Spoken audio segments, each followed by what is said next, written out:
افغانستان والا په جرمني کې د پاکستان په امبیسي باندې حمله کړې ده. ملګرو چې د هغه نه پس څه شوي دي، جنډۍ هم راغستې ده او هغه یې هم راشلولې ده. د هغه نه پس چې کوم امبیسي ده نو په هغه باندې ورغلي هغه شیشې هم ماتې کړي دي. ملګرو اصل حقیقت څه دی ملګرو؟ په جرمني کې چې دی نو د کوم افغان نیشنل چې دی نو دوی د پاکستان کومه امبیسي چې ده نو په هغه ته احتجاج کاوه. نو جرمني کوم حکومت چې دی نو هغه ورته ویل چې تاسو احتجاج کولی شئ، پوره امن احتجاج کولی شئ.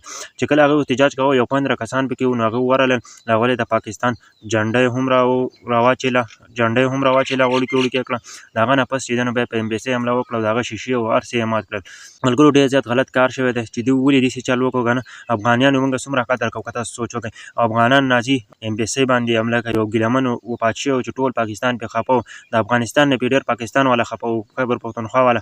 لیکن هغه ته اوس وګوره که نه د پاکستان په امبیسي باندې حمله کوي. نو دا ولې تاسو داسې کوئ؟ ولې د پاکستان دومره خلاف یې؟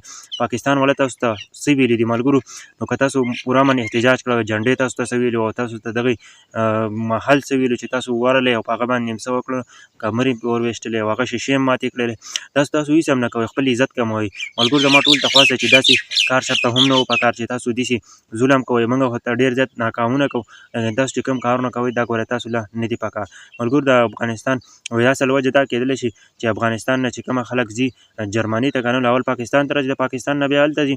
نو کیدای شي چې په دغه وجه یو سره غوسه یي، د دې وجې نه ورته غوسه یي که نه چې د ویزې څه مسله ورته راغلي.